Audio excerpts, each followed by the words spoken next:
My ADA request hit HR on Monday. By Friday, the new AI score dropped me 37 points and cut my pay. Our team gathered in the cramped break room near the HR office for the announcement. The new AI system was called the Performance Integrity Score. We were told it would objectively track our productive minutes, tone compliance, and overall engagement. The manager handed out forms and lined us up to sign an acknowledgement. It felt less like a choice and more like a rule etched in stone. The system would monitor everything from call recordings, keystrokes, to badge scans. The idea was that these metrics were untouchable, feeding directly into payroll and performance reviews.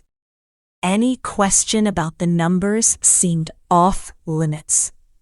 The break room smelled faintly of burnt coffee and stale popcorn, while we whispered anxiously about what this new tool might mean for our jobs. I signed the acknowledgement, feeling a pit in my stomach. The room buzzed with quiet tension, but no one dared challenge the new measure. It was a line drawn in concrete, one that put a number above personal judgment. A few days after submitting my ADA accommodation request to HR, I checked my performance integrity score dashboard during a lunch break. The number had dropped sharply overnight. It was jarring, especially since I hadn't changed anything in my workflow. The timing felt too precise. Right after disclosing my medical need, the system flagged me. I suspected someone or something was reacting to that disclosure. The smell of microwaved leftovers lingered in the small kitchen area where I stood, a distraction from the unsettling drop on my screen. I asked a coworker if they'd seen anything similar, but their scores hadn't shifted. The sense of being singled out gnawed at me. This wasn't just data. It felt personal and punitive, hidden behind an algorithm's cold logic. One afternoon, my manager pulled me into a quiet corner near her office. She unlocked her phone and showed me the performance dashboard. The numbers were stark. Low scores in productive minutes and tone compliance. She explained that she couldn't override these metrics because the system fed directly into payroll. The implication was clear. There was no human discretion here. The data was king. I felt trapped beneath a number that defined me without recourse. The faint hum of fluorescent lights buzzed overhead as I processed her words. The small space smelled faintly of old carpet and cleaning chemicals. It was the most concrete explanation I had, but it didn't ease the weight pressing down on me. It didn't take long to notice something odd about the badge scans. The system treated them as seat time, meaning every time I took a break, even approved for accommodation, it deducted from my productive minutes. One day, I stepped away for a quick off-desk escalation call, and my score plummeted. The algorithm flagged me for what it called misconduct. The break room nearby smelled faintly of disinfectant wipes as I tried to understand how sanctioned breaks now counted against me. I reviewed my badge scan history and saw the pattern. Approved rest and off-desk time were being twisted into infractions. It felt like a trap designed to snare anyone who needed a moment away. A coworker accidentally forwarded me an internal email chain. My name was listed under attrition risk medical. The label stung, confirming my worst suspicions that they were tracking and categorizing me behind my back.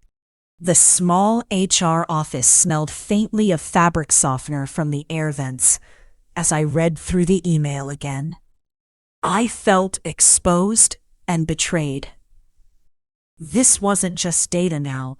It was a judgment colored by my health status. Seeing my name in black and white, tied to medical risk, made the algorithm's cold numbers feel personalized and dangerous. It was proof the system wasn't impartial. It was weaponized. HR Denise slid a printed chart across the desk without a word. The paper showed my performance metrics, the exact data the algorithm used. She made it clear that context, personal struggles, or accommodation explanations were irrelevant. "This is what the system sees," she said flatly, and closed the conversation down. Her office smelled faintly of fresh paper and hand sanitizer. I tried to explain that breaks and medical needs couldn't be distilled into numbers alone, but she shut me down. The data was final. There was no room for nuance or human empathy. During a call, I put a client on hold to review policy details. The AI flagged this as silence, docking my score. The coaching team insisted the tool was more accurate than any human judgment. The break room where I took the call had a faint smell of bleach and stale coffee grounds. I felt helpless, watching the numbers drop for a perfectly reasonable action, pausing to gather information. Coaching meetings became less about support and more about defending the AI's infallibility. The system didn't understand context, only data. And that data was used against me.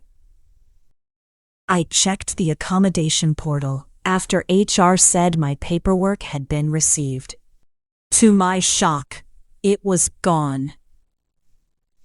I found a ticket history showing it was opened and then closed without my involvement. The small conference room smelled faintly of lemon cleaner as I scrolled through. The portal logs on my phone, realizing no one had actually processed my request. I felt invisible and powerless. Questions piled up. Who closed my ticket? Why?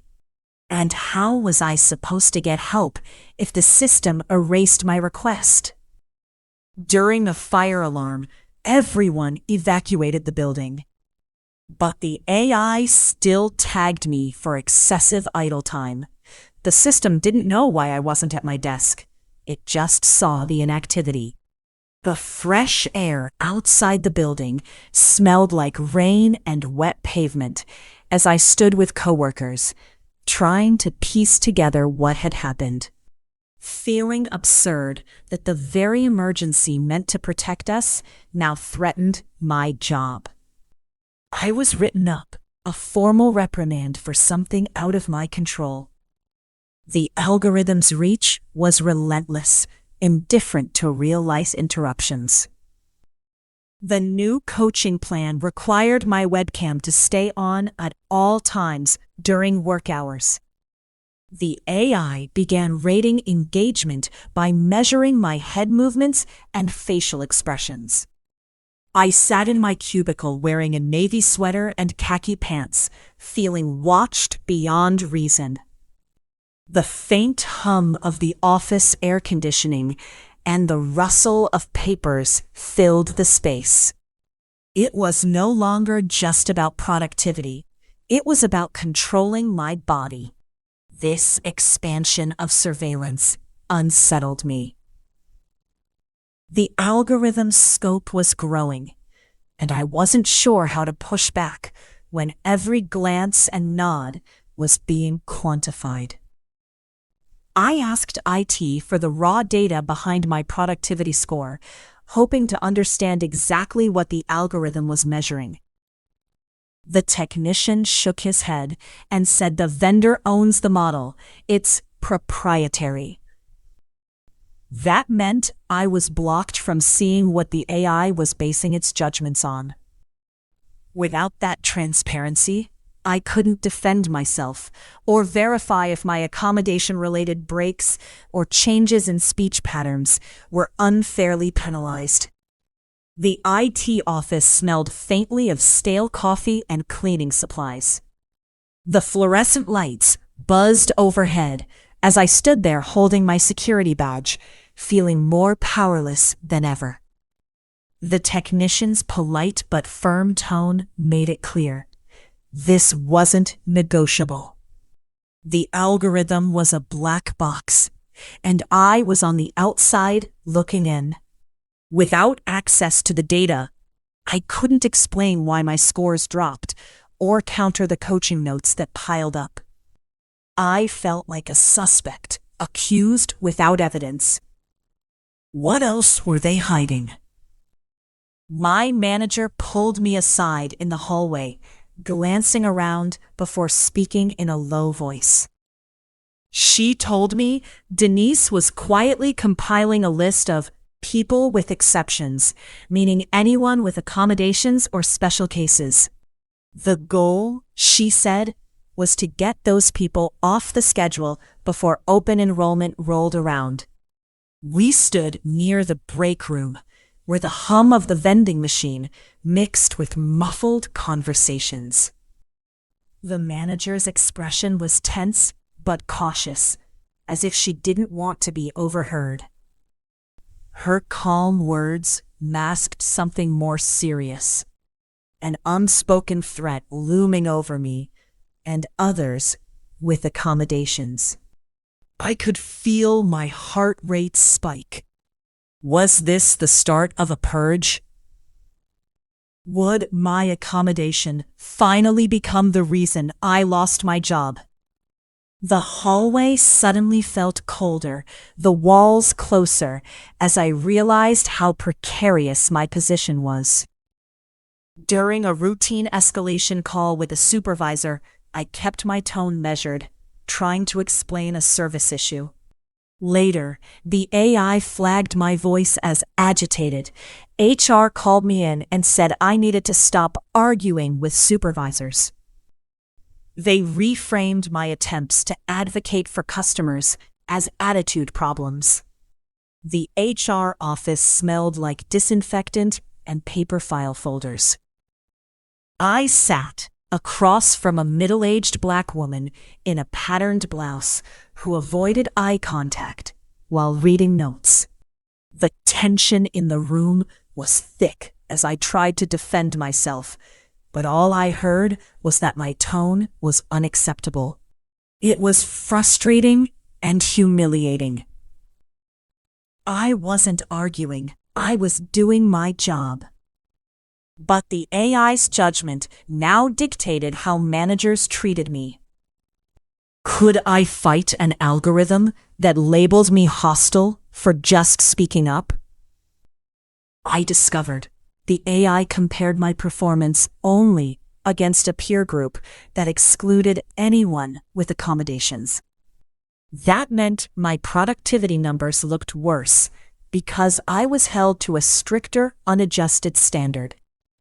I sat by myself at the long cafeteria table during lunch, trays of half-eaten sandwiches and plastic water bottles scattered around. The din of chatter and coffee machines filled the air. I stared at the schedule printout in front of me, trying to piece it all together. The realization hit hard. The system wasn't neutral. It was designed to make people like me look bad. The entire foundation of fairness crumbled as I wondered how many others were caught in this hidden bias. Was the AI really measuring performance or just punishing difference? Denise scheduled a quick check-in meeting, but the conversation quickly shifted into a performance improvement plan, one that felt premeditated. Right after I asked if the new restrictions on my software tools were tied to my accommodation, my access was cut without explanation. We sat in the glass conference room that smelled faintly of stale coffee and cleaning spray. Denise, a tall woman with short blonde hair in business casual, spoke evenly but coldly. I wore a blue button-down shirt and slacks, but felt exposed and vulnerable under the unforgiving conference room lights. The sudden loss of tool access crippled my ability to do my job, making the PIP feel like a trap. I couldn't tell if the denial was a mistake or part of a coordinated effort to push me out. What was really driving these moves? My termination meeting felt automatic, cold. HR handed me a one-page printout from the AI system. It showed a jagged chart of my productive minutes declining sharply over weeks. The page highlighted my tone compliance dipping below the acceptable threshold. Nothing more. No context, no explanations beyond the graph. I was told this justified the firing, effective immediately. When I asked about final pay, the HR coordinator said it was delayed because the system flagged me for unreturned equipment. I had returned everything, but apparently the AI hadn't updated. It was like the algorithm extended control beyond termination, holding back my pay. I felt powerless as the office security badge stopped working and all access vanished. Walking out through the glass lobby doors, I realized this wasn't just about my job. It was about how the algorithm's errors and rigid rules could dictate real lives in ways no one seemed willing to question. I filed an EEOC charge with detailed descriptions of how the AI's decisions felt biased and punitive, especially around my accommodation breaks and speech changes. Along with a demand letter, I asked for an independent audit of the system. Weeks later, the company responded with a polished letter that emphasized the AI was validated and bias-free. They dared me to prove otherwise. Their letter had corporate letterhead and signatures from executives, making their certainty sound absolute. The AI was presented as an objective, scientific tool. My personal experiences and the discrepancies I pointed out were dismissed as misunderstandings or isolated incidents. Sitting in my small apartment living room, the weight of their confident refusal hit me hard. They controlled the narrative with data and jargon, but whether I could fight back felt unclear. During discovery, the company tried to block access to the AI vendor contract, detailed model documentation, and raw performance data, claiming trade secrets. Their lawyers argued this information was proprietary and confidential, shielding the system from scrutiny. But as depositions progressed, small inconsistencies appeared. An internal email hinted the model hadn't been updated since before my medication changes. Another witness suggested the AI struggled with non-standard speech patterns. These cracks fueled hope that the full truth might surface with the next compelled disclosure. The tension in the courtroom was thick. Opposing counsel eyed the judge and legal team carefully, aware that their carefully built wall of secrecy might soon be breached, but no guarantee yet of what would come next. Was the AI's scoring system biased against your condition?